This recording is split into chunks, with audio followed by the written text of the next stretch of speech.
think we're live. I hope we're live. We look live. You look live. I don't know if I look live, but you look live. You look great, sir. Welcome everybody to CASAA, hopefully live. Welcome to CASAA Live, everybody. Thanks for joining us. I see you all in chat, all you wonderful human beings. Thank you for being here. Let's kick it. Let's kick it right off. Alex, hey, how are you? Doing all right. Great.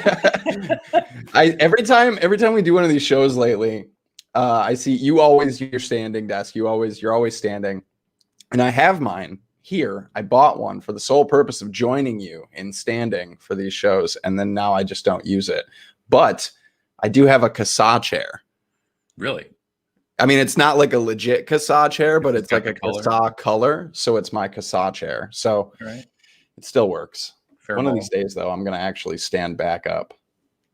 Maybe. I'm keeping it brief because we have Jim on the show, and so I don't want to waste his time with a lot of banter. Although a lot of the banter, yeah, he gets real mad at us for our banter, especially at the end of the show when I ask everybody for their final thoughts. He's just gonna get up and leave. So I guess we'll bring Jim in. Yeah. There he is. Hey, how are you, Jim? I'm fine. Just keep it short, Logan. I know. I'm so sorry. Jim gets so mad at me because we just ramble on. Well, I'd like to know how people are doing, Jim. What's that? I like to know how people are doing. I'm doing great. Okay. You're not out bird watching, and what was the other thing that Jim does on this time on Saturdays? Maybe we won't disclose it. You've got to go to Canada for it. I don't know what that would be. Yeah, we're not going to disclose it. We'll keep that information to ourselves. Anyway, I'm glad you're doing good, Jim. And we also have one other special guest with us. People, especially from the Twitterverse, will be very familiar with Allie. Hey. Allie Vapes. Allison Boughner, how are you? Good. How are you guys doing? Good. So we've got some guests with us today. Kristen is not here with us today. I believe she has some family things going on. She's got some events going on this weekend. So I am going to be not only live amongst the panel, but also trying to run everything in the back end of the show as we do this as well. So if things go awry, it is my fault entirely, everyone, and I apologize ahead of time. But I think I've got it pretty well figured out. I got like booted off of doing all of these things because I was real bad at it, and it became Kristen's job. So we're gonna see if I can pick up that slack today. Anyways, if you screw up, we're turning it over to Ron. We'll bring Doug. Let's get Doug to do it. We'll bring Doug Doug would probably be great at it. Yeah, Doug would probably be excellent at this. We can get him on the panel too. We'll get him live. We'll get him doing the whole thing. All right. Well, without holding Jim up too much longer, Alex, are you ready for some legislation? Kick it. Kick it? All right, we're kicking it.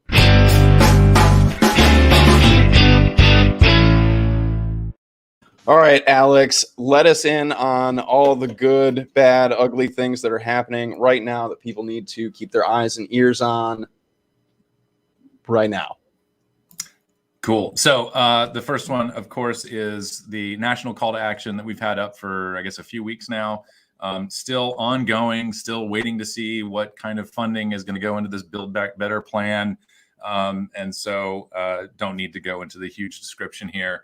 But the call to action is up for just a visual aid because everyone likes visual aids. So please, it's still urgent that people make contact with your members of Congress and your senators and urge them to specifically oppose this tax. It's not enough to tell them that you're just opposed to the overall funding measures. We need to make sure that they understand that this is doubling the cigarette tax and raising taxes on smokeless and nicotine pouches by like 2,000% is absolutely outrageous and will lead to bigger problems. The good news is I was just checking the back end of our engagement here, and the participation has doubled since last week. Nice. Last week we were about 9,000 people had sent messages. Now we're at 18,500. So that's thanks everyone for participating. Yes, well done. And continue spreading the everyone. word. And we'll knock this out of the park. And of course we saw, I think anybody paying attention to the Twitters probably saw Amanda Wheeler was in DC this past week. And she met with Senator Kirsten Sinema. Kirsten. Yeah. We have Kirsten Gillibrand. I always get those. Right. Never mind. So anyway, we've got people on the ground in DC making the rounds and making the points, and that in combination with everybody writing in, I think is a good thing and moving things in a positive direction. So keep up. I'd be curious to see if anybody took my terrible advice from the other week of sending out that call to action to random phone numbers, and how much that doubling of engagement is from the random text messages that went out. I have no way to track that. So, but if you did heed that call to promotion, then thanks, I guess. Yeah. So moving right along, let's see. I got to get this back up here. That's the right button. We also just put out an alert, a call to action for Colorado, specifically Denver. Denver is moving toward it's a public hearing. We were waiting to see the agenda and the details come out. So this is happening on Wednesday, October 6th. That's this coming Wednesday. And all the details about signing up to speak. And of course, if you live in Denver, please send a message to your city council member, and you can do that through our site. It is a pre-written message, but as always, you are encouraged to include your story, personalize the message. If you don't like anything that we've written, you can delete the whole thing and put your own message in there. Just please be respectful. So that is going on. Denver, Colorado, October 6th. This will be the first kind of hearing for this flavor ban ordinance. And yeah, that's what it is, a flavor ban. Moving right along, I don't have an update from Michigan, but I suspect that this week will be the week we put something out. We do have a Michigan resident on the panel this evening, so maybe Jim can add a little insight there. I've been waiting for a specific email to make sure that everybody in the state can have their voices heard with this committee. I should get Denver off the screen there. So be on the lookout for Michigan. Things are happening. Things are happening soon. The next bits here are sort of in my legislative notes. We have talked about Washington County, Oregon. This was a local law that would be, well, I don't know if they call it a local law out there, but a county law that would restrict sales of vapor products to 21 plus establishments. But as things move through the process, what we also heard was that these types of ordinances have a tendency to morph into an all-out ban. And that is apparently exactly what's happening in Washington County, Oregon. So this has changed from allowing adult-only establishments to carry flavored vapor products to let's just ban it all. And so we will likely be putting something out about this next week. I think I don't have the details totally in my head here, but there is another hearing as this moves forward. Okay, here we go. A motion to consider the ordinance further and have additional public comment at a meeting on October 19th, passed 3-2. So October 19th is the target date. Excuse me.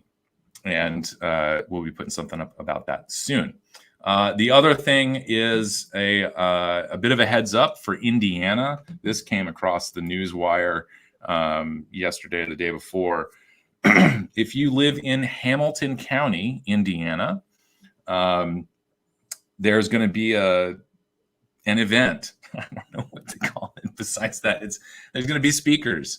And you will notice you have Dorian Furman, co-founder of Parents Against Vaping E-Cigarettes, described inaccurately as a national grassroots education and advocacy organization. I guess it doesn't matter if you're bankrolled by Michael Bloomberg. You can maintain your grassroots designation. But this sounds like a pretty horrible event. You can, of course, check out additional information's here at breatheasyhamiltoncounty.com. There's a phone number and everything that you can also register to attend remotely on Eventbrite Eventbrite. We'll keep a link to this article in the description. This is not something that's going to be on our blog post, as far as I know. But if you are in Hamilton County, Indiana, you can check this out. You can participate, and good luck, because it's going to be horrible. But the reason why I'm highlighting this is that these types of events are usually a precursor for someone introducing legislation. So this is your early warning in Hamilton County, Indiana. Yeah. And I think hopefully some folks in Hamilton County can hop in and participate and crash the wedding, so to speak. Sure. I would recommend, crash it politely. It's always good to ask questions. And I'm sure that there will be plenty of misinformation, which we'll get into some of those points as we move forward today. But yeah, always ask questions. People are going to be throwing numbers around and youth epidemic and this and that. And, if you want to participate respectfully, ask them some real questions. Quote the National Youth Tobacco Survey or Monitoring the Future and ask them to explain how their description of the events differs wildly from what the data show. So yeah, all valid ways to participate. Hamilton County is just north of Indianapolis, and there are a lot of vapors, long-term advocates in Indianapolis area. So we should get some participation. Cool. Yeah, hopefully. For sure. Yeah, we'll get an email out to folks in Hamilton County as things move forward. I should probably send this out anyway. So, yeah. Add that to your list of things to do. Yeah. All right. Is that it? That should do it. All right. Well, moving swiftly along, so we don't upset Jim. It's just going to be an ongoing joke, Jim. Just know that I love you. Is that an example of you moving swiftly along? This is actually a really good example of how swiftly I can move. Are you ready? Swiftly.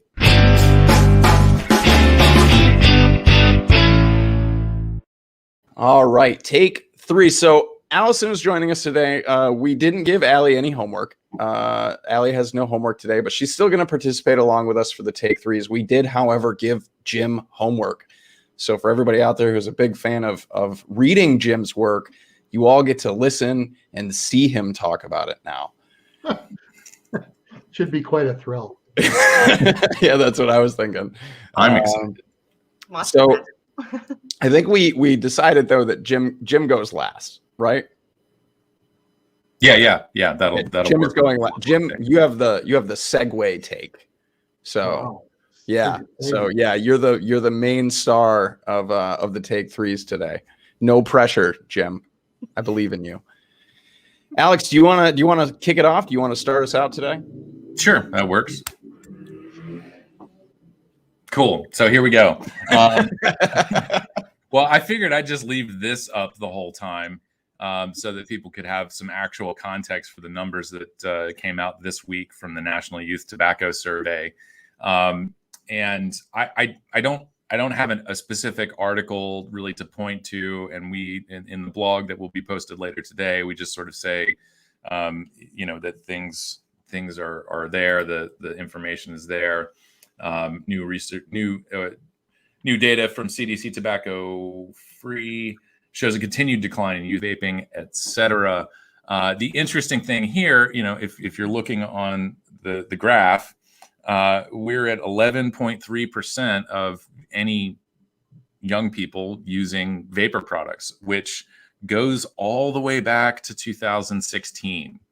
So if you're one of these people who subscribes to the notion that we've been experiencing a youth epidemic of vaping, then you can, I think, take some comfort in knowing that it's over, at least for this year. If you subscribe to the fact that this is simply a concerning uptick in use, then maybe it's not as concerning anymore. I don't know. But the really interesting thing about this story is, of course, how it's being portrayed in the media. And I grabbed a couple of Twitter exchanges here. I'm sure that folks who we talk with pretty regularly have seen some of this stuff, but just in case you haven't, Mark Gunther, everybody's favorite writer about philanthropy and all things philanthropy, who also kind of cracked open the discussion about Michael Bloomberg funding and other things around the world, called Truth Initiative out on their press release about the new numbers, claiming that 43.6% of high school kids are using e-cigarettes regularly. And this, of course, is something that we've talked about on the show all the time. I think when you get in the habit of talking in terms of like percentages of percentages, it's kind of hard to keep the lies straight at some point. And so, if your default is to present things in a way that misleads people or misrepresents the real issue, even when you're trying to be honest about things, which is, I think I might be giving Truth Initiative a little bit more credit than they're due, you still can't help but make these typos. And so there's a little of this exchange between Mark Gunther and somebody named Bullwinkle, who is their comms director. No, that's not it. Anyway, I'm not going to give everybody vertigo here, or motion sickness. And so this is sort of system wide in terms of the distribution, right? Truth Initiative puts out their press statement, and then it gets picked up by all the major media outlets. We've got Jamie Ducharme from Time. You may know her from her book Big Vape, and a forthcoming documentary on Netflix, possibly. And CNN, I think Alex Norsha pointed out he saw the same quote on CNN. And so, this is, I think we've talked about this a couple of times in the past. This is not an accident. This is a strategy. This is intentional. If you set the narrative, even if you come back later, even if you come back 5 minutes later and try to make a correction or, look like, oh, hey guys, we just sort of made a mistake here. The narrative's already out there. It's the first thing that people hear is what they're likely to believe going forward, even when they receive an update. And so, misleading people about these numbers is, I believe, quite intentional.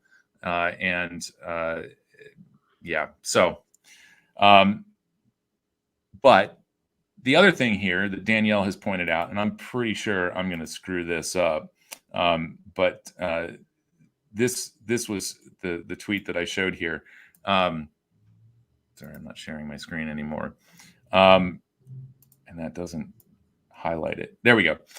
So, the numbers are kind of shocking. It's a bit of a pleasant surprise, or I think maybe folks are pretty reluctant to say, oh, victory, young people aren't vaping as much anymore. Some people are, some people aren't. Taking a cautious view here, we have to acknowledge that the pandemic and remote learning and people, being isolated from their social groups certainly has some effect on access. I think I had made a joke on Twitter about how, if the CDC actually found out that, the remote learning was responsible for the decline in vaping, they'll probably make it mandatory going forward. But Danielle dug around in the Monitoring the Future results from back in June.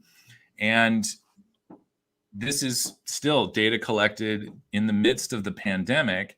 And what Monitoring the Future found was that youth use of cannabis and alcohol pretty much remained unchanged. It went up a little bit, but, I guess nominally. And yet youth vaping went down. And so folks are sort of speculating about what could possibly be driving the declines in youth vaping. Some people have said tobacco 21. I will say I've been in a meeting with folks from tobacco companies discussing, supporting Tobacco 21, and, really kind of laying out the timeline of when we are likely to see, returns, if you will, on that policy. And, their thinking was this could take 2 to 3 years before we actually start seeing declines in vaping among young people under the age of 21. And it's a pretty, simple kind of explanation. Whether or not it actually holds true, I don't know. But, we can refer to Hawaii. New York City isn't the best example, but because there are something like 5,000 tobacco licenses, or maybe 8,000, or there were in New York City. That's a lot of stores to inspect for an agency that's probably not funded all that well. But compliance is a real issue in the first year. You can't just, enact a law and expect tomorrow morning everybody's going to wake up and understand the law and be able to implement the law. So the first year is probably not going to see a lot of movement because of compliance issues. And then, it's not something, even when it does start taking effect in the population in the second year, you're not going to see the data until the third year. So Tobacco 21 is not really a likely candidate for driving down youth use because it was just implemented this year. It's still 2021. When I was thinking through this, I was like, oh my God, we're still in the same year. Donald Trump. I'm still trying to process 2020 over here. Yeah, I'm still trying to remember if 2020 even happened. So, yeah, T21, not a likely explanation here. Flavor bans, again, kind of like T21. There's a delay between implementation, between seeing a decline in youth use. And so the data doesn't necessarily show it. But what we did see, Abigail Friedman did the study on San Francisco and showed that young people were, 2 to 4 times more likely to go back to smoking. Smoking rates increased, and so not necessarily a good candidate for driving down youth use so immediately. I think I'm sort of putting my money on the lung injuries. And that, even in some of the commentary on the article that I have pulled up here, suggests that what may have had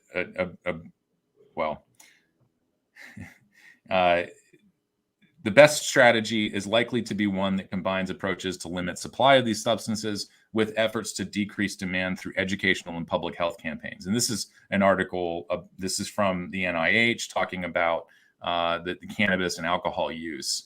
And so even though all of the misinformation really can't be counted as an education campaign for anything, it is still information reaching young people and altering their perception of risk.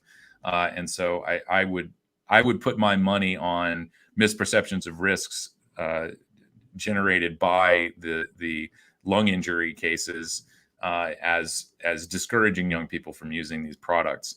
That on top of the fact that now they are removed from their social groups. The other thing is, cannabis and alcohol use has been part of the youth experience for like ever. I mean, I'm sure we could probably spend the rest of the show sitting here, just chewing the fat about how we did this and that when we were teenagers and we were high or drunk. Even when legalization is introduced, that cannabis use amongst youth doesn't really change a whole lot. There's kind of just a set percentage of youth who experiment with cannabis and experiment with alcohol, and that's just kind of it floats, right? But it doesn't ultimately really, we don't see massive ups and downs. The thing that catches my eye about all this, when you talk about lung injuries being, the driving force or maybe one of the possible driving forces behind this decline, is that misinformation is driving a decline in the products that had nothing to do with those lung injuries, and we're not seeing changes in products that were associated with those lung injuries. So this is a result of that public health campaigning done so poorly. Yeah. You've seen Yeah, and specific then- numbers on cannabis vaping? No, I don't know about that. I think it's just cannabis in general, right? Well, Yeah, I cannabis don't in know that general. NIH, I don't know that Monitoring the Future teased that out, how many people are using Right. cartridges. I don't know or if we using even have flower. that information or not. So I don't know, but it's a good question, and also kind of speaks to maybe consumers, perceptions of the industry, the cannabis industry, and maybe relying a little bit on that self-regulation, and also this history of buying cannabis from not legitimate retailers or not licensed retailers, and just kind of trusting strangers that we meet to sell us pot. But that kind of gets into what I wanted to kind of cap off my little conclusion here with, is that vaping hasn't really been around that long by comparison, and so it has not had enough time to become a cultural thing in the youth population. It is still pretty much just a fad. And so it does, those kind of underground connections, they're there. That's where kids are getting these products, but they're just not as strong as where you would go to get cannabis. And certainly, mom and dad's liquor cabinet is where I think a lot of us got our first drink. All of that to say, I think there's a bunch of different reasons, and kind of the theme here is it just doesn't seem like people are really investigating the finer points and the nuances here as to what could really be driving the decline. And I think the mistake is, of course, jumping to conclusions and crediting some policy or some news story or whatever. Some policy that has barely had time to really show us anything. Yeah. So that's my take. I think I came close to 10 minutes there. I mean, don't you think that all those different components, all those different things played a small part in driving that? Sure, I would agree with that. I think more often than not, it's never just one thing that that's the driving force. It's usually I do believe that the number will increase again after kids are back in school together and going out socially more than they did. And I think that vapors should be prepared for that. Yeah. So, I see a lot of people talking about it like, well, look at that. It just dropped off a cliff and now it's gone. Yeah. We're not through this by a long shot. No, I don't think so. And Amelia Howard says youth tobacco use or youth nicotine use is endemic. It's always around, and the numbers always rise and fall, and the products they use change. Yeah. But what was really interesting about that report to me is that for the second year in a row, they didn't release preliminary smoking numbers. Very curious to see if smoking went up. Yeah.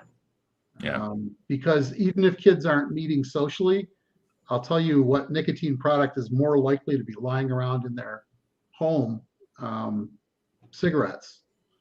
So if you're inclined to try smoking or vaping, you're more likely to try the thing that's easy to access. And if your parents smoke, that's going to be cigarettes. Yeah. Yep.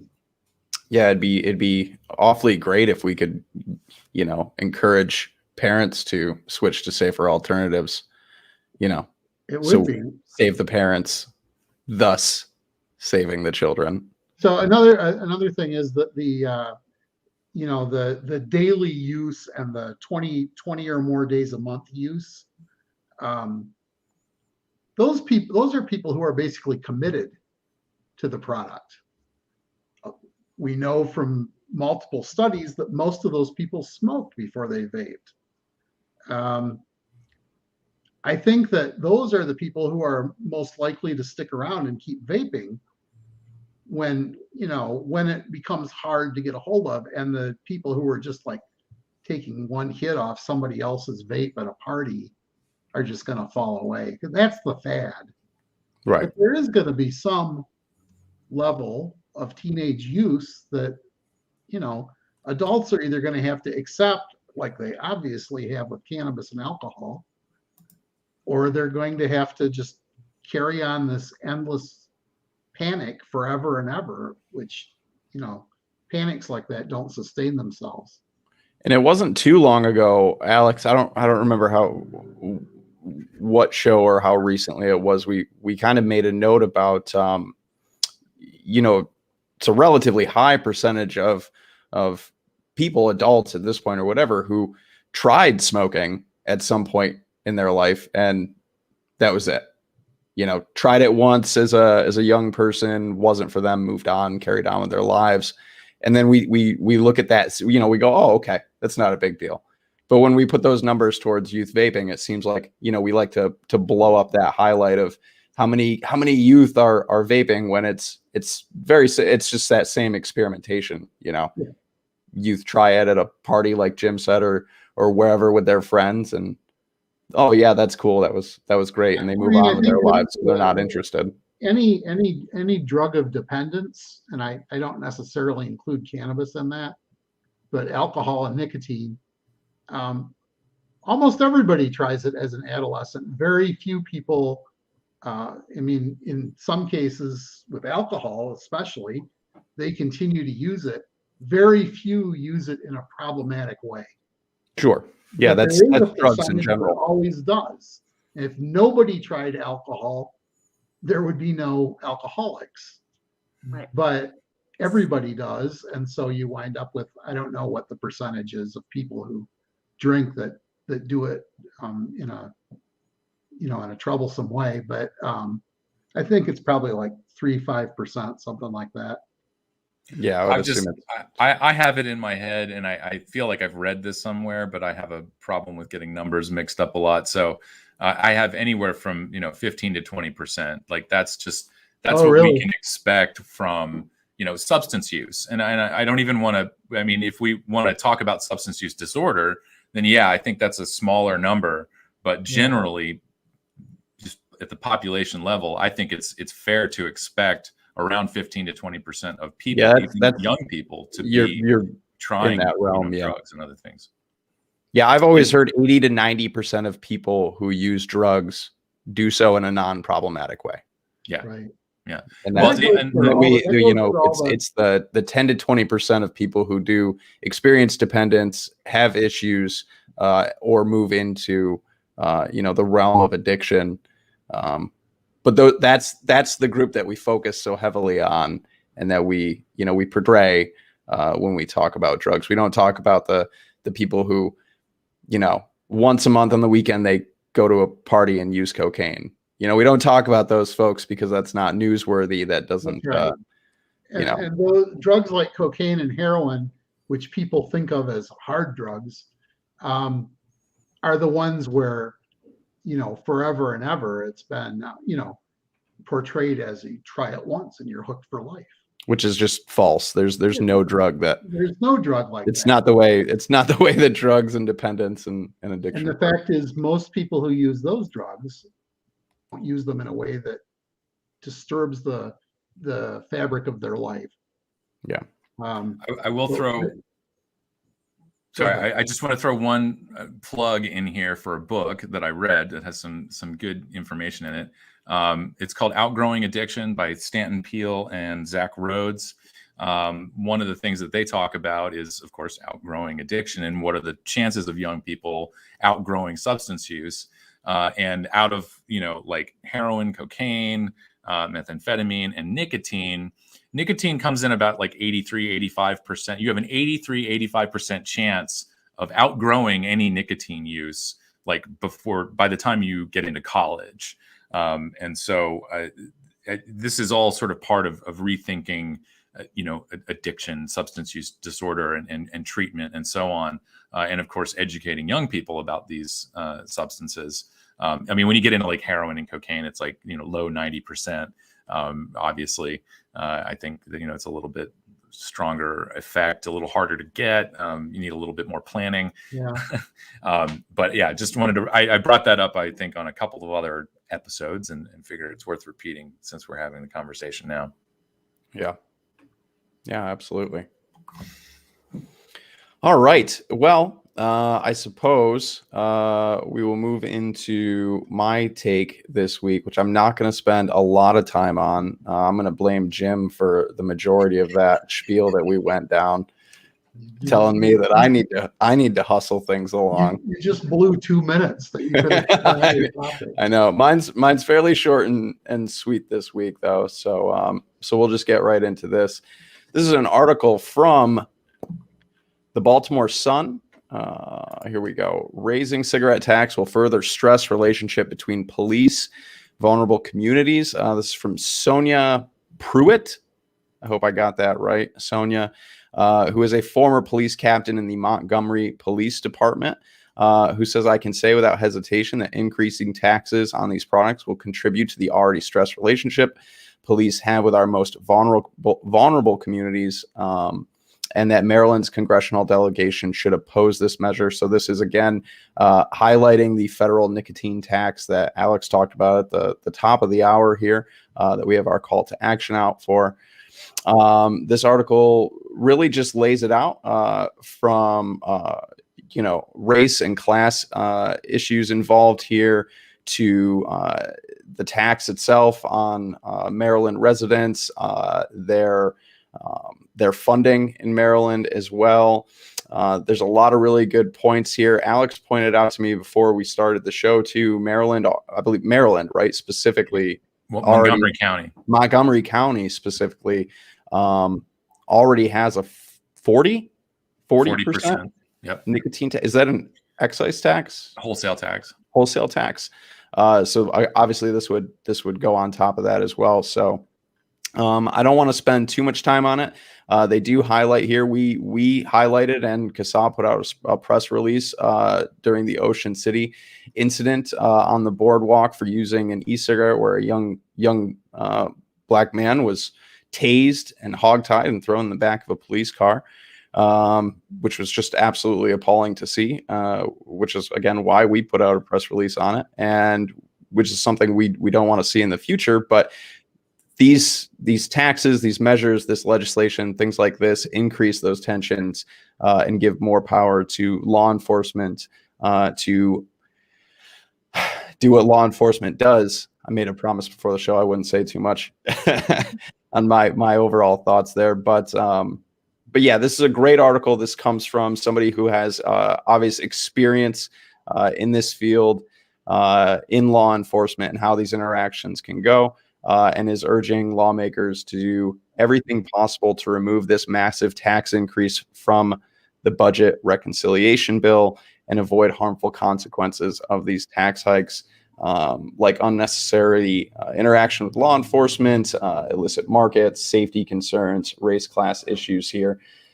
So yeah, my take is I'm in agreement fully. That's really my take. This is a great article.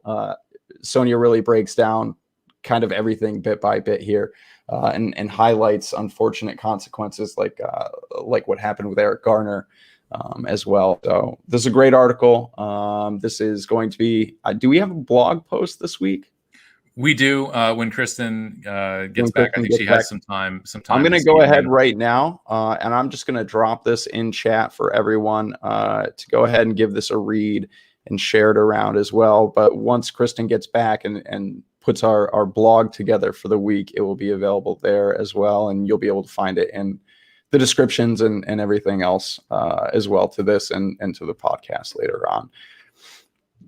Does anybody else have any input on this one? I think that most of the public discussion about this revolves around the cigarette tax.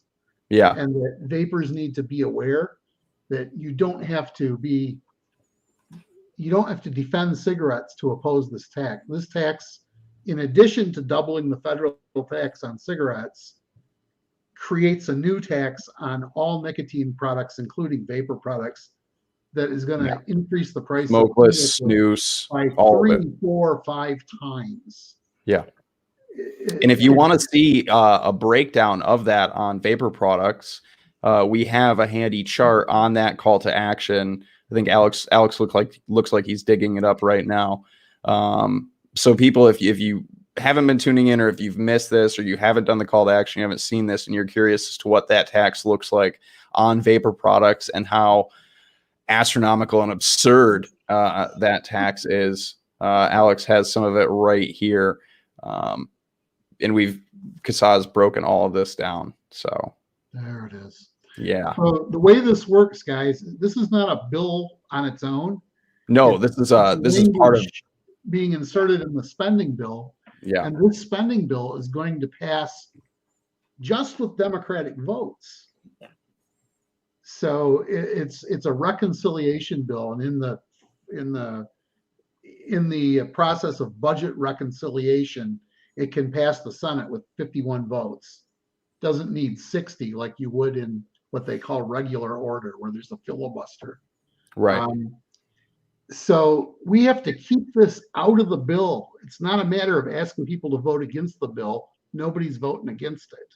No doubt. Right. The bill has to pass. The bill is a matter of this not being included in the bill. It's similar like for folks like Alex and I, or other folks here in New York who are dealing with still the flavor ban here. That was part of New York's budget bill. It wasn't a standalone bill that passed. That flavor ban went through with the must-pass budget bill. This is something very similar to that. The vape mail ban last December was also included in the spending bill. It had to pass. The president has to sign it. It's just going to pass. We have to keep this language out of the bill. Right. So you're asking your representatives and your senator, and your representative and your senators to oppose the inclusion of this language in the bill. And if you're not asking them, please ask them, because this thing has to go. Yeah, it has to be removed. Absolutely. So that is my take for this week. I hope that I spared Jim enough time for his. Jim, what do you have for us? Oh, you want me to talk now? Yeah. By all means. So I was going to talk a little bit about the Turning Point Brands lawsuit against the FDA. You may all know I wrote an article back on the 23rd about Turning Point Brands suing the FDA, challenging their market denial orders for flavored products. And then yesterday, this, by the way, is in the 6th U.S. Circuit Court of Appeals, which is in Cincinnati, Ohio, but Turning Point Brands is in Kentucky, and the 6th Circuit covers Kentucky, Tennessee, Ohio, and Michigan. What they're doing is asking the court to vacate or modify the FDA order, and it asks that Turning Point be allowed to continue to market their products while the case is being decided. Yesterday, or was it yesterday? I think so. 2 days ago, they filed a motion to do two things. They asked for a stay from the court of the FDA order while the case is being decided, and they asked, if a stay wasn't issued, to at least expedite the case so it would be heard rapidly. In that, it's called an emergency petition for review of the marketing denial order. It's really, really worth reading. Can you guys drop that link into the chat? Yep, I can get it. Okay. This is the your second article. Oh wait, no. You can drop my article in there too if you want. I see. It's a Google Drive link, right? Yes. This shared is the by stay request, or I don't know how you say that. I just put two things in the notes, so it's it's called. I got it. On petition for review of a final, emergency motion for a stay. Yeah. When you read this, if you go to like page 6 of the thing, I think it was page 6, it's a really good history of the FDA's actions after the deeming rule went into effect. The FDA laid out certain requirements to file a PMTA, and they had certain dates you had to do it by, and they kept changing everything. This really spells out all the stuff the FDA did. And then, with the trick ending here is that the market denial order denies the flavored products PMTAs on the same bases that the FDA said would be acceptable to submit. So they told Turning Point specifically in a letter to Turning Point a couple years ago that they would not have to submit long-term studies showing all the different components that they need to show, but they wouldn't have to submit long-term studies, that they could do these other kinds of studies instead, which Turning Point did. And the FDA just ignored them. They did some other stuff too that was really interesting to read about. So Turning Point makes e-liquid under several different names: Solace e-liquid, Vapor Shark, and Vapor Fi among them. The FDA denied PMTAs for some tobacco products, tobacco flavored e-liquids under one brand, and then allowed other tobacco flavored products under the other brand to continue under review. Those products have the exact same chemical makeup. They're the same products with different names. And the FDA denied some of them and allowed some of them to continue in the process. I think that's a really good ground for throwing out the MDOs. I'm not a lawyer by any means. The other I wonder thing if any of that, I'm just pure speculation or first thought here is branding or things like that. Differences in that, if that has anything to do with it. They didn't give those criteria in their denial. Right. So the denials themselves are really like cookie cutter documents, and right. Not just to Turning Point, but to all the companies. They're really just like copying, pasting stuff with then a few references to the specific products thrown in there. So it's like FDA has a template with a few fill in the blanks. That's right. And for this template, product or company name, insert here. They're asking the companies for product specific evidence that their products will help adult smokers more than they risk the health of youth who begin vaping. The response from the FDA is all very general. There's nothing specific about the products being reviewed at all because they didn't review them. They just copied and pasted this stuff. And then the Office of Science rubber stamped these denials. They went from the branch office of the FDA that did the review to the Office of Science and got approved within an hour. An hour isn't enough time to review a scientific document. And so basically they just weren't doing their job on this. They had their mind made up. It even says in the rejection that they just don't have the ability at this time to explain all the reasons why it failed. Yeah. So if you can't explain why it failed, right? What right do you have to fail it in the first place? Well, I mean, the fact that I know they have the legal right to do, right, whatever they want, but the fact that we got the exact same denial as Turning Point, which spent what, $12 to $17 million. 12 million. No offense, but I've filed the PMTA for us. So like the fact that it's the same denial shows that, and I've seen a lot of other people's denials which are identical. It's that it was just, they're just sending out denials. There's no actual work put into this. Yeah. Right. So it seems really clear, and this legal document is very, very well done. They just keep hammering this stuff over and over. It's really good, and I just can't imagine a court saying No, this is a reasonable way to conduct scientific review of products by a scientific agency. Yeah. It seems very clear that political decisions drove this whole process. Sure. Right. So I I mean, would recommend reading that document, though. It's very interesting. And also read my article. of course. All right. Does that wrap up your take today? That's my take 3. That's just your take. Well, I was. Do you have 2 more, Jim? You got 2 more for us? Hey, I can do it. All right. Well, that is going to segue us into this week's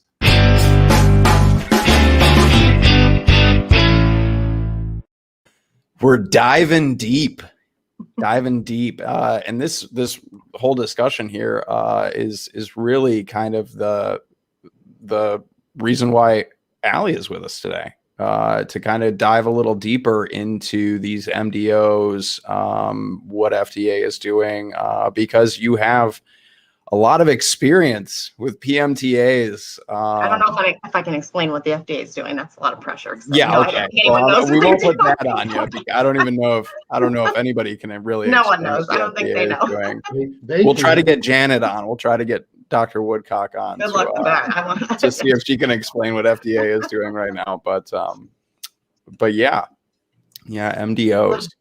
Yeah. So your experience with this, Allie. Yeah. Okay.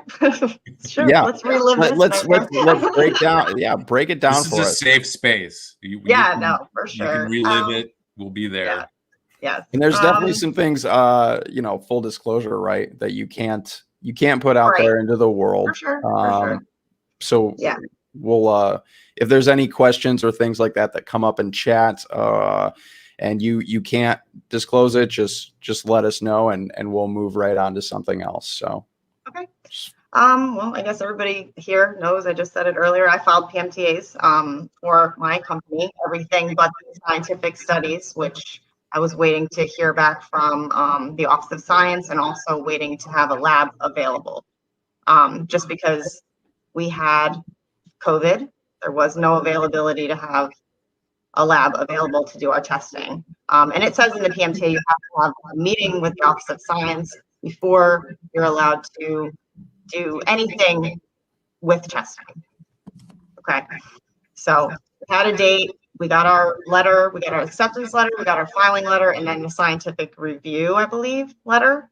And so we had a lab, everything was sent to the lab. We had the lab person ready to contact the Office of Science and set up, make sure they approved the way we were doing the testing, and we were going to move forward.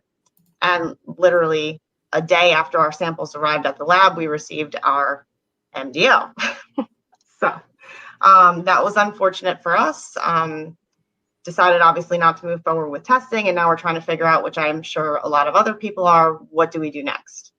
Right. Obviously we have 30 days to make an appeal. Definitely want to file for, Freedom of Information Act, because we want to know why, specifically we got these denials.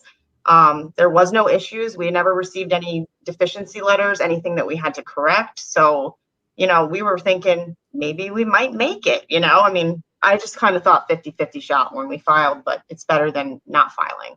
So we just kind of waited around for it. And then the FDA just basically, I just kind of came out, and right across the board, MDOs. And, I do volunteer a lot of my time with the USVA. We are collecting MDOs, and we noticed that a lot of these MDOs are identical. And that's when it kind of started making sense that there was no real thought put into any of this, because a lot of these PMTAs were very, very different.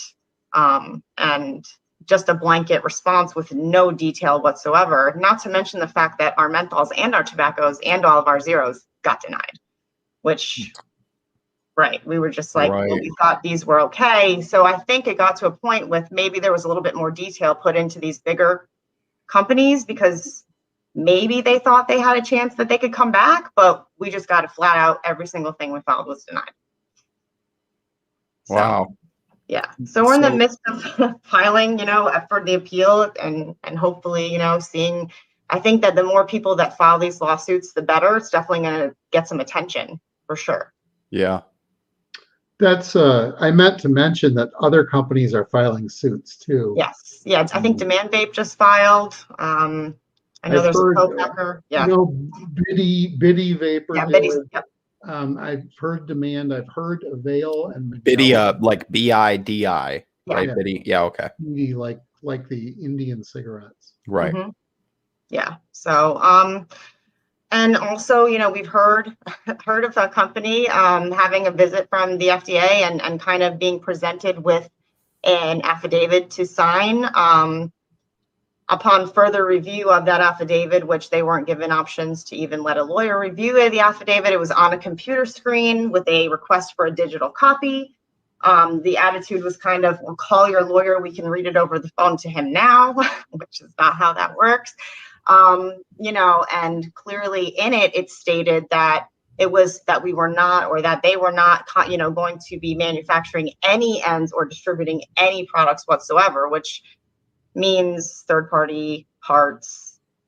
And I would think moving forward, synthetic, even though they don't have any rights over it, I think that we can all assume that eventually that would maybe be the case. And maybe that could also come back around at that time.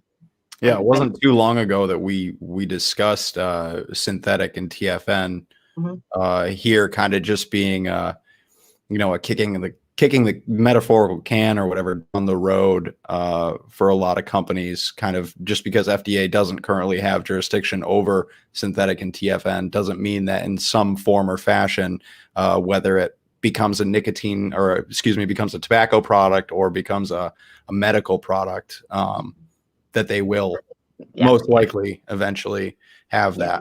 So definitely want to get that advice out to everybody. Do not sign anything. Have a lawyer look it over. A lot of these groups, whether it be USVA, AVM, I know they have lawyers. Give a call, see if somebody can look it over. Just don't. Most people are really willing to help anyone out. So just don't sign anything. Right. Have you heard of people signing and then finding out later, whoops? Well, the response from the FDA agent that was trying to, acquire the signature when it was refused was, well, no one, I don't blame you. No one signs it. So I have to assume that she's run into this before. Yeah. But this instance was, manufacturer, got a surprise. Well, they got a call and then got a visit the following day, but the lab was closed already, in transition to start making synthetic nicotine products. MDO was, received, so halted, production on these items. And that was the way that it was presented the next day was, if you sign this, then you're just agreeing that you're not making these products anymore. But then when you actually looked at the document, that's not what it said at all. So yeah, pretty shocking when you think you can't be shocked anymore by the actions So by the FDA FDA. denying, arbitrarily denying PMTAs and then sending someone out with an affidavit with some fine print in there, hoping that someone will sign it and ultimately stating we won't manufacture or distribute any ends products. Yep. Wow. That's such a weird thing because the FDA is usually so, as far as legal documents and stuff, they call you, then they email you, then they send you a hard copy. And yeah, we requested it. I'm sorry, requested it several times. That was the, the lawyer's recommendation that I am affiliated with. And it's just mind blowing. And there was a generalized statement put out by the lawyer in the USVA group, if you're on there on Facebook, just basically warning everyone, because that's what's scary. If you don't think, let's call a lawyer before we sign anything, or let's get it to our lawyer before we sign anything. And then for that to be in there when you finally look at it, and then just have a flat out refusal that you cannot, all you can read it to him over the phone. Yeah, that's wild. Mm-hmm. That's not how that works. Not at all. So apparently when FDA put out the call to hire a bunch of inspectors and all of these people, they received some sort of high pressure selling training in order to dupe people into signing. Yeah, and a tablet with this document on it or whatever to go around and Yeah. Here's your Sure. stylist. Sign here. Everything's going to be okay. No worries. Yeah. And the fact that you think that you could call a lawyer and read that kind of a document and they would just have an explanation or a response immediately, it means you've never talked to a lawyer before. Yeah, That's not how that works. A lawyer I haven't want to sit down with a hard copy of this and go through it with a fine-tooth comb, and that takes time. That's not something that happens, right. You want to make sure that middle of the day on a Tuesday or whatever, Mm-hmm. Over the phone. Yeah. I'm curious. Well, I guess it's really just a matter of speculation. If anybody has signed this thing, they should still call a lawyer about it. And discuss it. And somebody needs to get a copy of it from the FDA. And if they won't give it to you, then I don't know what. But I mean, no, they would not. And I honestly, when I heard this, I got jumped right on the PMTA sharing group and I put it out there. I'm like, I need to let every single person know about this immediately because I don't want somebody signing their life away, and not even realizing that they've done that. I'm trying to picture the FDA going into an RJ Reynolds factory and I don't even know if they would try it.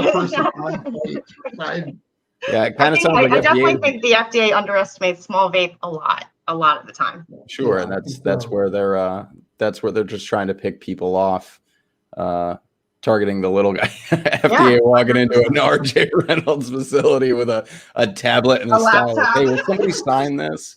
Yeah. I can't imagine that going over very well. The only time that a copy was offered was when it was signed. Wow. Yeah. So sign first, and then we'll give you your copy with your signature on it. So you can then let your lawyer look at it, and he can tell you the bad news that you just signed something that you shouldn't have signed. Wow. Yeah. So just in case anybody else out there, is really holding out hope for where the ethics are at FDA around all of this right now. Maybe not so great.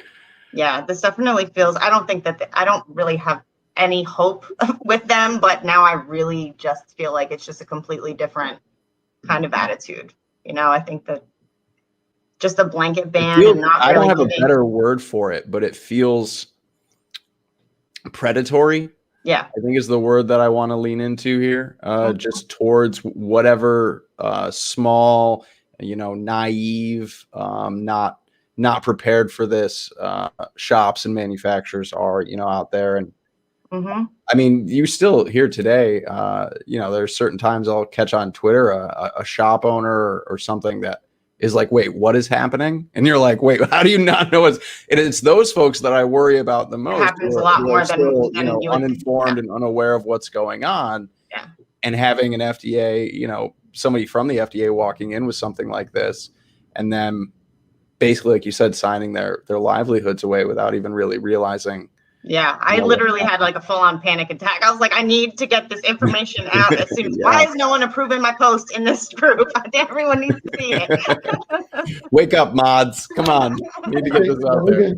Logan, I think that's more the rule than the exception. So, the people who in small vaping manufacturers and retailers who really drive the whole advocacy and activism part of it, it's just a tiny number of sure. I mean, a lot of people don't have the time to know what's going on because they're running a business and they're doing it, with probably not enough help most of the time. Yeah.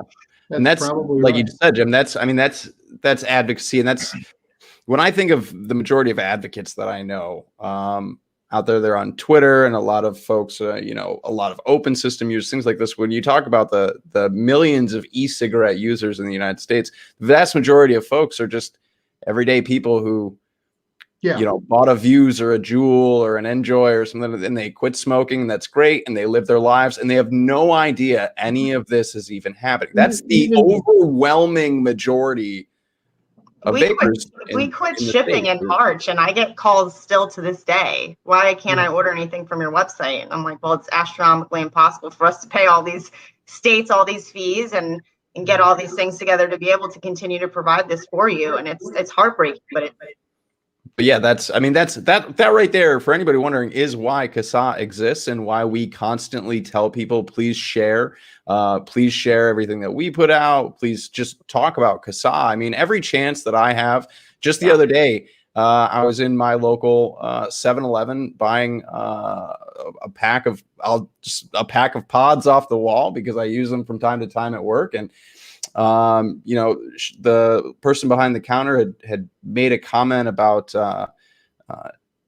tobacco and how costly it is and whatever. And I had kind of chimed up about, I wish more people would switch over to these products. And we had a brief exchange. And I said, if you're curious and you want to learn more about this, you should head over to CASAA.org, head over to CASAA.org. And she's like, really, what's that? And I said, well, why don't you, just head over there on your break or whatever, look it up on your phone and you'll find out a lot more than you were prepared for. And so I encourage everybody, like those little opportunities to just to drop some knowledge or drop a resource to somebody, even in a simple exchange at a gas station.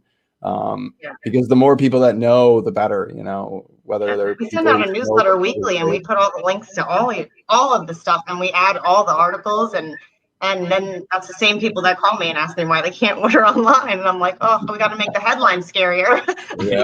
Yeah, exactly. We got to just be more clickbaity.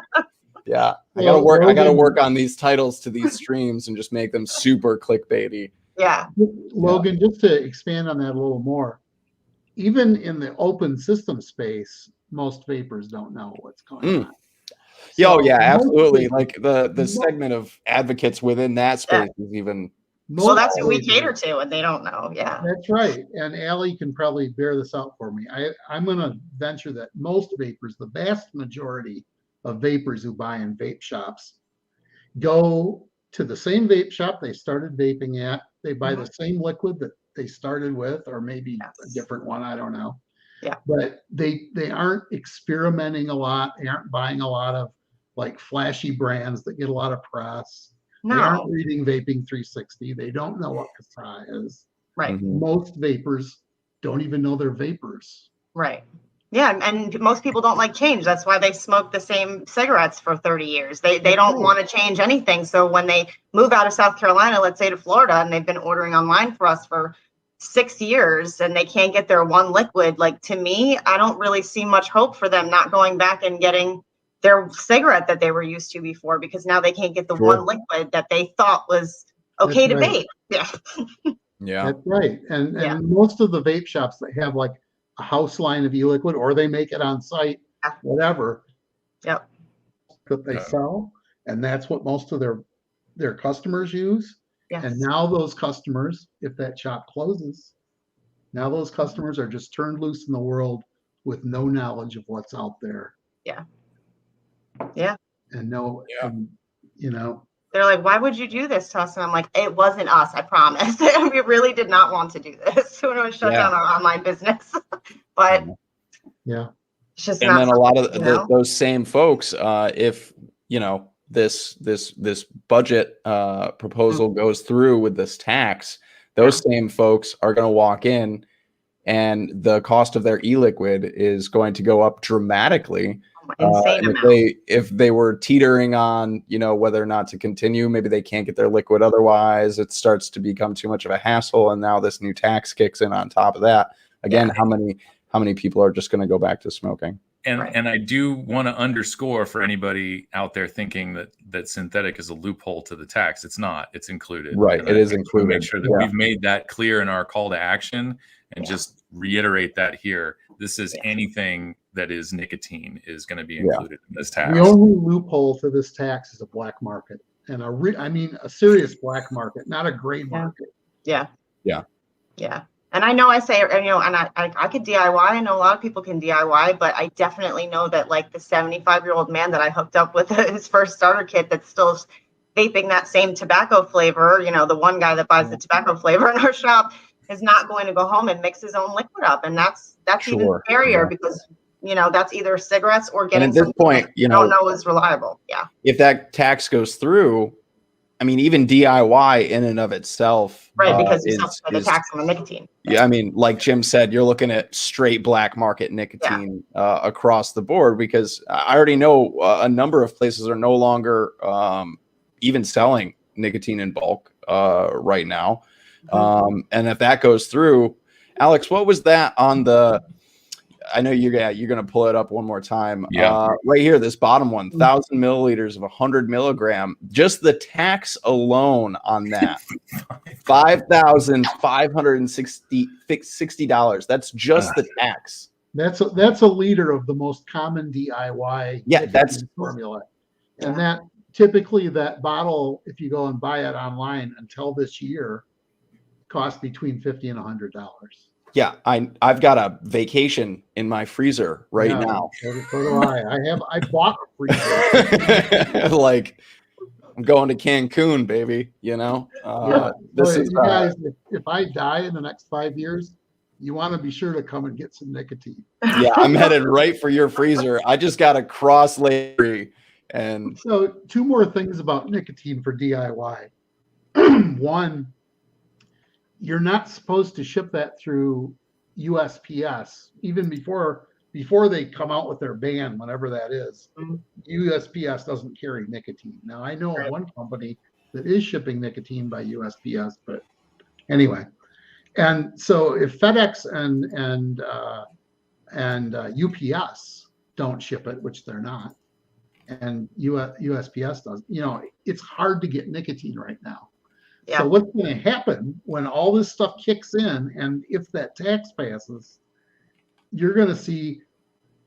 Now I get in arguments with people about this. I don't believe that the DIY black market, or the black market that we would see in place right now, I don't think that the products are dangerous or scary.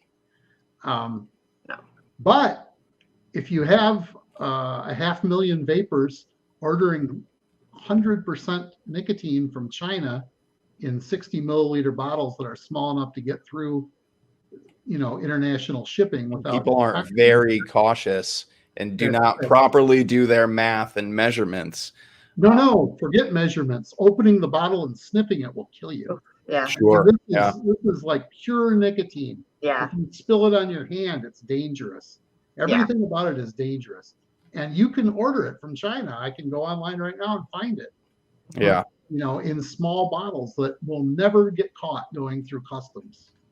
Yeah. That's what people will turn to if they can't get regular DIY nicotine. And more importantly, if they can't just get commercial e-liquid through the regular sources. Right. Yeah. They should be able to. Right. Sure. And then, and they'll also kind of, I think too, like a lot of people did get scared of vaping because of how the misinformation came out. So they're not going to be as likely to, even if it is somebody that's a reputable source, to buy anything, because their mind's going to be on, well, I don't want that stuff because that's what kills people. Yeah. Yeah. Yeah. And then if, this all goes through taxes, what happens with USPS? That's just another nail in the coffin right there, as far as people deciding, that public perception of the risks, that public perception of vaping, when there's this massive new tax lumped on it, you can't get it through the mail, we're outlawing flavors, public perception is just trashed at that point. People who don't know anything about this are just going to go, oh yeah, that's really going to kill me now. That's the worst thing, ever to happen. So, all of these dangers, all of these things that hurt people, the tax hurts people, all of these things are brought about by the government trying to promote trying to make the products safe. And, they're doing a bang up job. Yeah. So it's the idea that if we ban it, then it ceases to exist, right? Like that's the idea behind it, which has never worked in the history of ever. Period.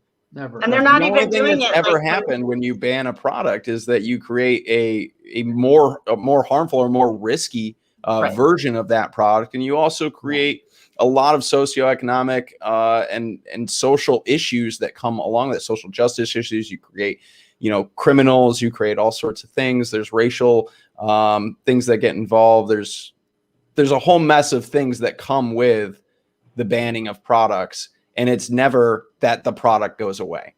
No.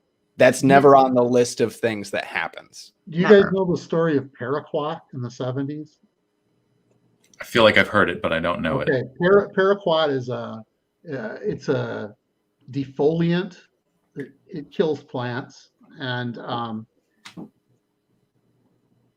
so the U.S. government paid the Mexican government to spray paraquat on illegal cannabis crops in Mexico, thinking that they would kill all the plants. Well, they did kill all the plants, but what the Mexican farmers did was They harvested it. They harvested it. Yes, and I have heard it and sent it to the United States to be sold. Mm-hmm. And so for like years after that, or at least a couple of years, everybody wondered if the pot they were buying was, full of paraquat, which is not safe to smoke. Sure. Like a lot of those products that kill plants or kill bugs, they're even worse when you combust them. Sure. So yeah. Anyway. So what you're saying is that the U.S. government potentially knowingly poisoned the drug supply. Yeah, and I don't think that's the first time they've done it, but yeah. No way.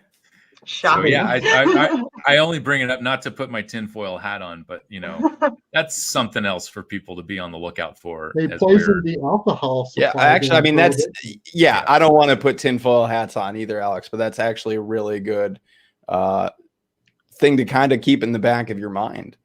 Yeah. Going forward with nicotine in the U.S. because the U.S. government does have, in fact, a history of poisoning drug supplies. So, yeah. So anybody who smoked pot in the 70s knows what paraquat was. Yeah. It was a horrible thing and also like an everyday joke.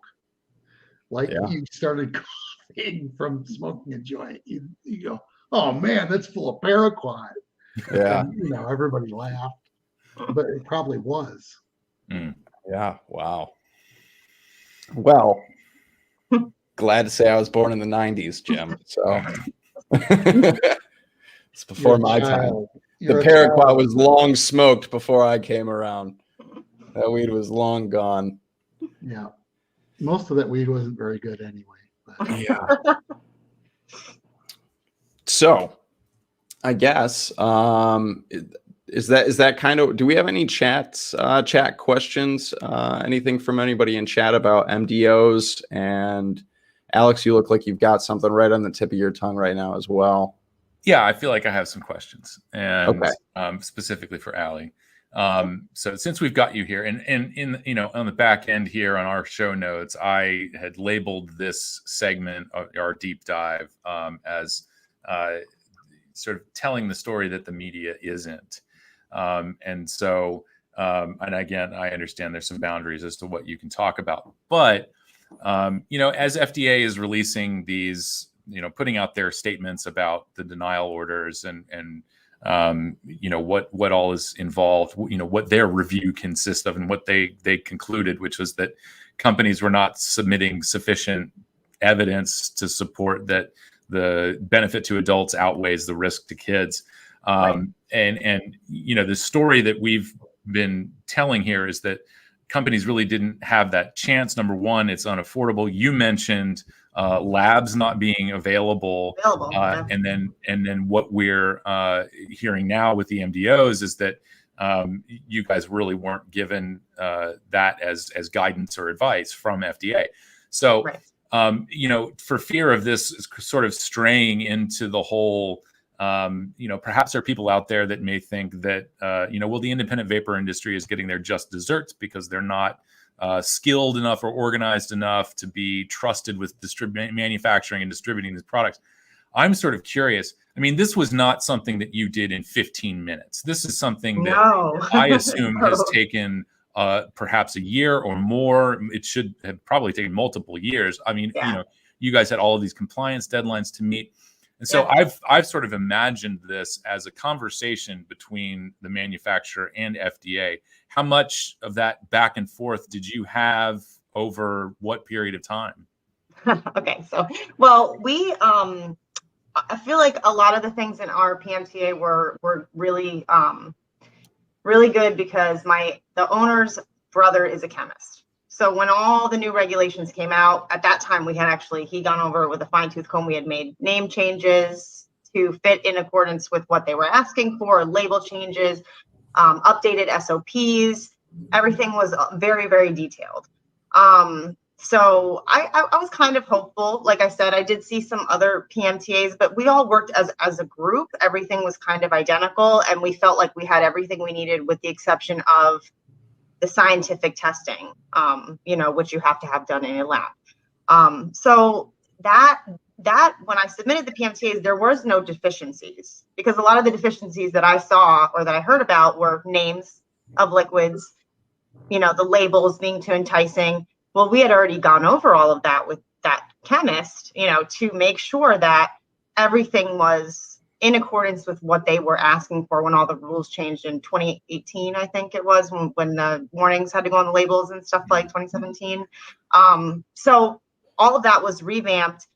So we didn't have any issues like that. So there was literally no communication. I got one phone call, and that was because we were double registered as two different business names.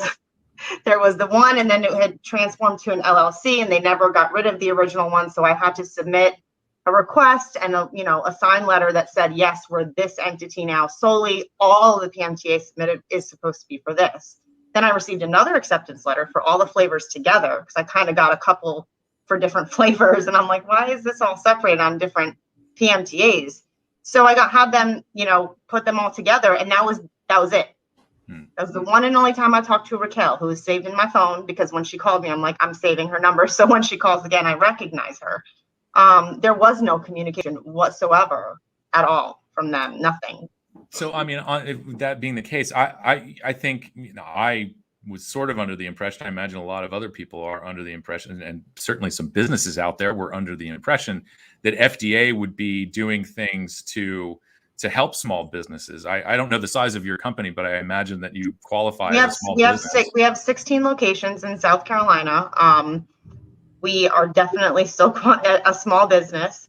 And we did hear that there was going to be a clear pathway for us, but I mean, there was no communication whatsoever. In fact, the only people I know that did have communication were having those issues with deficiency letters. I mean, I haven't heard of any other, and we had to reach out to the Office of Science to make that appointment to, have them talk with our lab guy to make sure that we were doing testing that they approved of, then we could move forward with that. But other than that, there was no communication from the FDA. So the pathway for small businesses didn't happen. The back and forth communication of FDA working with small businesses and manufacturers about PMTAs didn't happen. So what the FDA says in response to that is that we have these webinars for small business. Right. Yeah. Which are just about the most useless things if you've ever seen one. Right. I have seen one. Yeah, yeah, for sure. Because I was the one that was kind of working, doing the PMTAs for the company. So I definitely was looking for some sort of guidance. I will say I got a lot more guidance from Shar and her group on the PMTA sharing. They were amazing. But I think we were all just kind of trying to find our way to make it, because it really was unclear, which is shocking that the FDA would give you unclear guidance, but it really wasn't clear. Right. I mean, when did final guidance come out? Final guidance was released after the deadline? Oh, yeah. But there was changes. that was withdrawn. Yeah. There is no final guidance. There is no, Yeah. Wow. And a lot of the stuff that we did have was sales data. So there is proof that this age group prefers flavors. There is, that's what you're saying, that we can't prove our product But when we sell about 2% of tobacco and all the rest is flavors, and you see the age range from 25 to like 47 is our, who we're serving. I don't understand how that is your reasoning when that was included. Maybe not as in depth as you'd like it, but it was included. That's right. And it's product specific too. Yes. So, I mean. Well, when you're FDA and you can continually change the goalposts, move them down the road, and you say, well, yeah, we told you that was acceptable, but now when we had an inspector come in a couple of months after we received our inspections to a couple of our retail locations, not to where we manufacture liquid or did manufacture liquid. And the guy had no clue that we even had an acceptance. We had to print it for him so he could add it to his report. Yeah. Wow. FDA really on the ball. Yeah. They called me because I had it in my email, and I was like, the FDA guy wants the acceptance letter from me to email to him, and he's like, yeah, he doesn't have it. He doesn't even know he got it. I got to print their own letter. Give him $10 for lunch. I mean. So it's been wild. You would think that these are the people that are supposed to be regulating these industry, and you would think that they would want to help people, be able to find things from a reputable source so they can quit smoking. It's clear that that's not what they're doing. Yeah. So wow. FDA. I mean, just every time that I think the FDA, can't do a worse job at all of this. Yeah. I should just stop being like shocked in any way at this point. It's hard though, because you think I've seen the worst, and then you're like, right. I'm always like, well, it can't get any worse than that, right? Yeah. No, it is bad. I talked to various people in the independent industry over the last couple of years, and a lot of them told me that, the people we've dealt with at the FDA during the whole PMTA, our part in the PMTA process, have been friendly and helpful. Yes. And, I just kept thinking, man. That's how they get you. Don't count on that going on forever. Yeah. Right. Yeah. My rep was really, really nice. Really nice. And I honestly haven't heard from her at all since all this happened. So I don't know if they just brought in a new team, or I don't know what happened. Yeah, I was just gonna say they hired a whole bunch of people. They did hire a lot of people. So somebody in the chat, I'm sorry, I haven't gone through the chat systematically, but somebody asked if any vapor product has passed PMTA or has been authorized. IQOS. Nothing has been authorized. Well, the IQOS, right? Isn't that the only thing that has approval? Yeah. Well, yeah. No e-liquid based vapor product. No, nothing. Right. Yeah. And another person said, are there plans for small businesses to move forward other than going to court? Well, synthetic nicotine. Synthetic. Yeah. Black market is another. Mm-hmm. Yeah, and it's I think one will flow into the other. If you switch to synthetic, eventually you'll go to the black. So the black market, I don't think is ever going to be. There's going to be like two black markets, really. There's going to be the pre-filled disposables, which are really gray market that you see now. Those products are illegal now. Mm-hmm. Yeah, they're not. They're not authorized, and most of them didn't submit PMTAs. Right. So there's a page on the FDA website where they talk about synthetic nicotine, and they say that it would be looked at more harshly in a disposable type device, but open systems would be taken on a case by case basis, which I find amusing because the ones that are going to make it through the PMTA process, not that I have any issue with any harm reduction at all, are the ones that youth is having because they're easy to hide in their bag. No one's going to blow a big vape cloud and get away with it in school. So you need something discreet, but those are the ones that are going to make it, and they're banning all the liquid that goes into the open system. So I'm not, understanding how they're saying that at this time, but I'm not betting on that either. If they wanted to destroy the vape market, they should just authorize the VMOD. Yeah. Nobody in their right mind would buy that. Problem solved. That contraption, as Gottlieb would refer to it as. Yeah. So to understand the idea of the black market, though, an open system black market is not going to be, well, it might be somewhat like people on the street corner selling stuff. It's mostly going to be the same people who are selling it legally now, selling it illegally. Sure. And Just, you know, yeah. God bless them. I don't even know if this is related, but I was on the rare occasion that I actually watch the evening news now. I was watching the CBS evening news last night, and they had a story about fentanyl in pills that look like legitimate prescriptions. And apparently this is the new thing. I take it with a grain of salt. I don't, anytime that anybody does fentanyl panic or any of these drug panics, I'm always skeptical, but as you should be. The thing that was sort of remarkable to me was that the person who was talking about, this issue was that people are buying. It's not out in the open necessarily. I mean, it is in the real world, but it's the same places where the kids are buying everything else: Snapchat, Instagram, Twitter, Facebook, and now it's just it's I guess what's shocking to me. I'm not shocked by the FDA. I'm not shocked by the media. I'm shocked by us. I'm shocked by the consumers, the news consumers, who have heard these things over and over again, and we still come back to, well, maybe the FDA should be harsher on these companies or drug dealers or whatever. Like, I don't know where the breakdown is in pattern recognition amongst the public, that we can't just conclude that, you can't keep drugs out of a prison. You can't keep drugs out of a high school. I don't care how high you build the wall or how deep you build the moat. It's coming in. Yeah. And there has to be a different way to do it. I mean, we've been at this.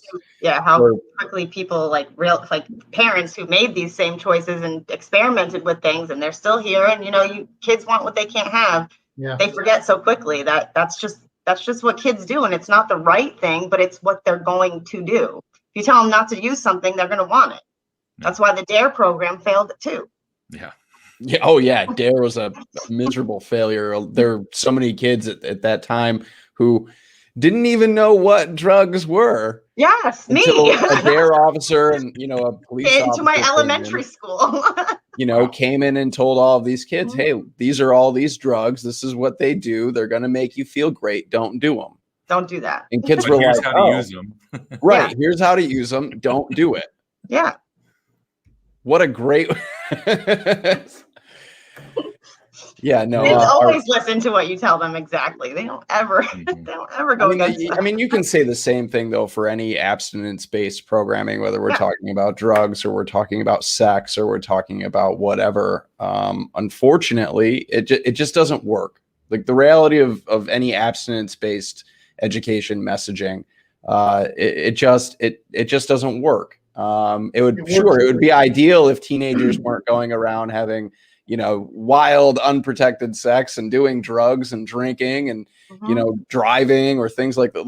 That would be great if we lived in a perfect bubble world where nothing bad ever happened, but it's just not reality. And we refuse to accept that, which is wild. We just persevere with the same messaging.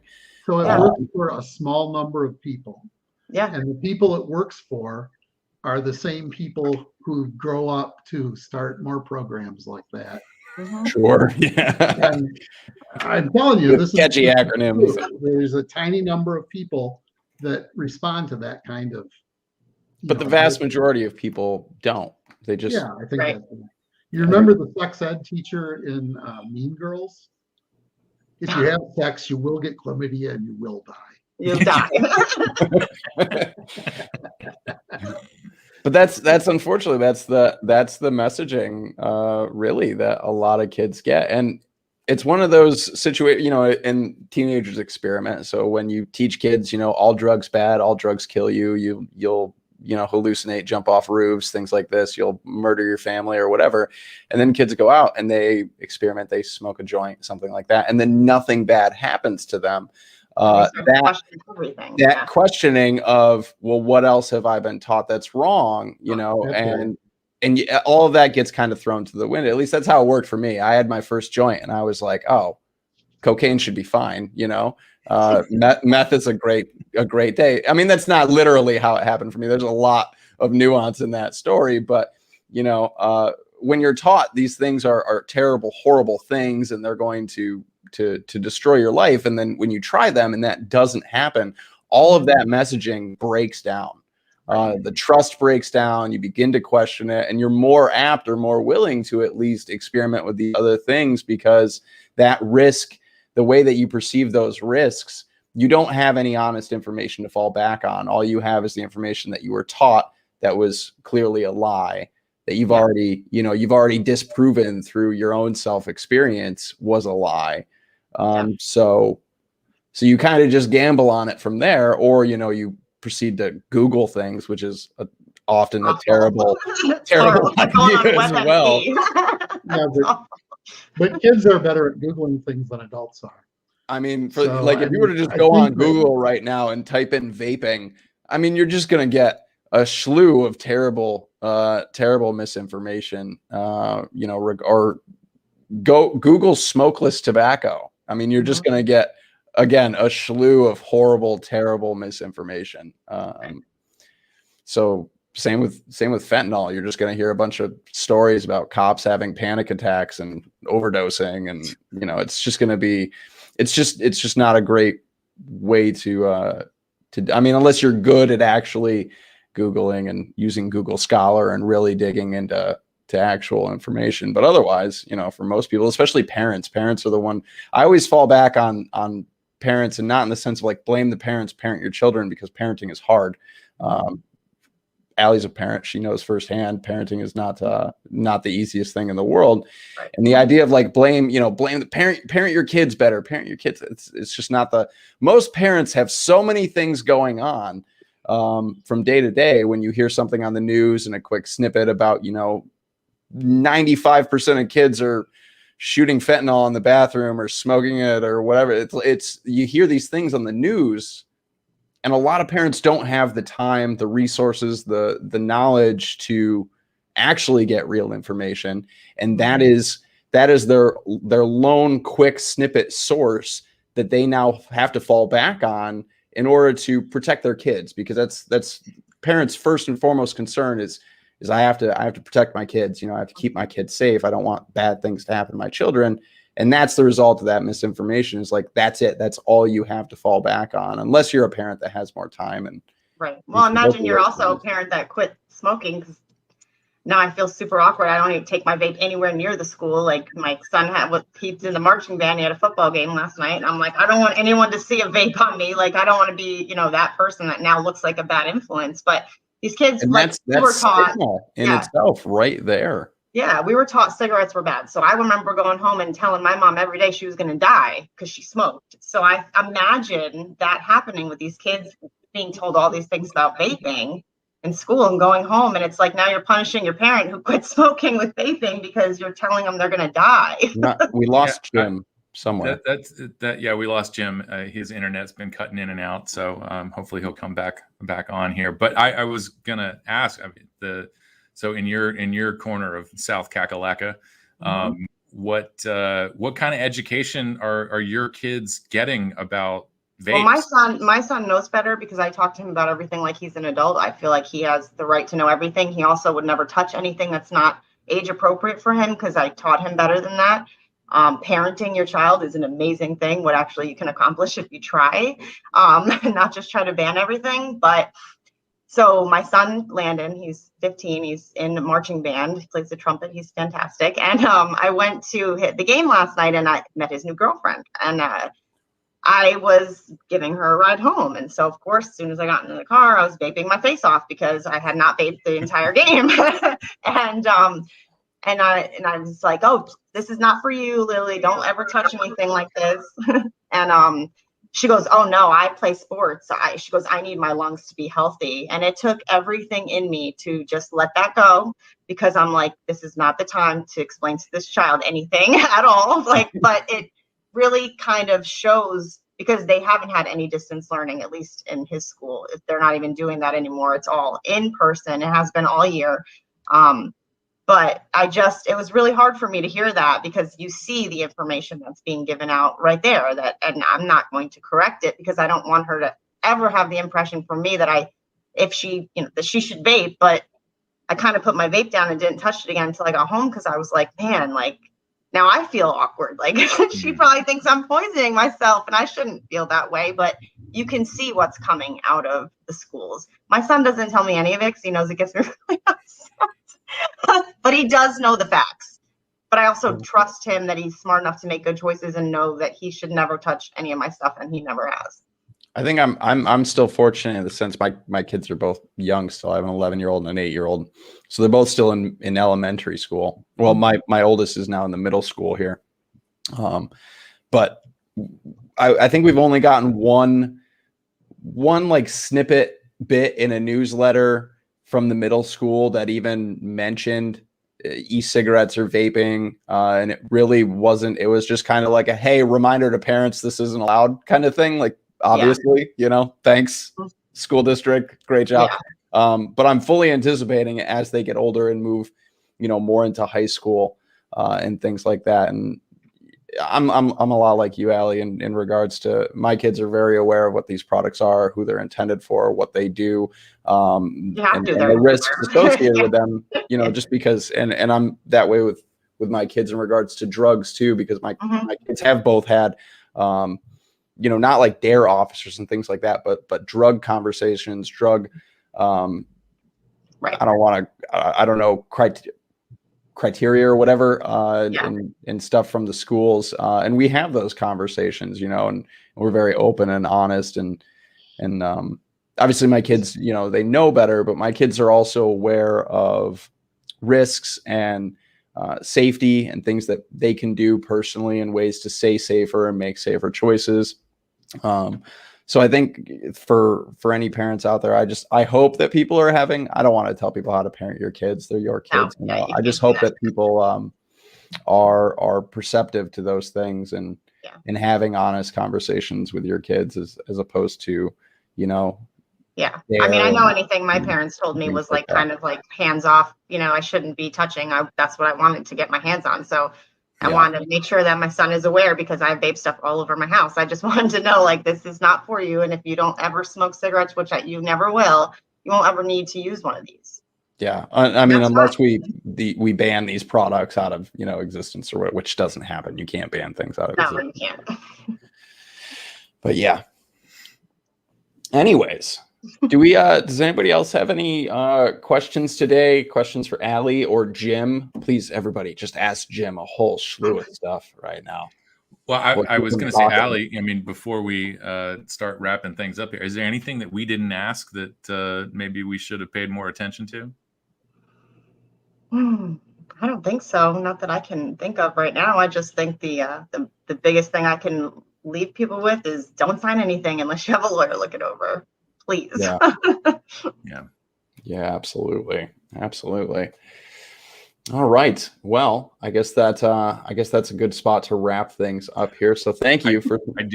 Before you get to the thank yous and the ending, I think it's a bit appropriate to end on a somber note, if that's okay. Not that. Am I not somber at the end of these streams, Alex? Not that ever, garners a lot of like, oh yeah, we should totally be sad. But a long time friend of, I will premise this by saying I just found out about this week. I'm obviously not as dialed into things as I should be.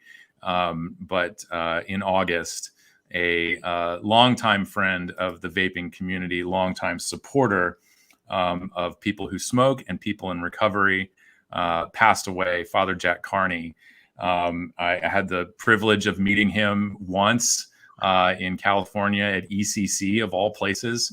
But Father Jack was a outspoken promoter of tobacco harm reduction and treating people with substance use disorder with compassion and supporting them. He ran a program, we've mentioned it a couple times. It's called HASIR, Helping Addicted Smokers in Recovery. I don't exactly know any details about whether or not that's ongoing, But there was certainly a time where that program was accepting liquids and devices, and they would give them away for free to people who were in treatment facilities for substance use disorder. Of course, juxtapose that with what we've heard stories coming out of Philly, where people have been kicked out of substance use treatment programs because they smoke, or not even allowed in the first place. Father Jack Kearney was certainly making sure that as people are trying to take care of their substance issues, that they would have nicotine available in a much safer form. And of course, some may have seen, I am privileged. I feel privileged that he tuned into this podcast a few times before returning home. And so just wanted to, acknowledge all the good things that Father Jack has done in this community, for this community. A lot of us who probably, started vaping back in 2013 or earlier, may have seen his videos on YouTube explaining why these products are safer, and why people who smoke should switch to them, and why, of course, regulation should be appropriate. So I know I'm more than a month late on this, but I'm sorry to hear that Father Jack has passed away, but very grateful that we've had his support and influence in this community for so many years. Yeah, he was a good guy.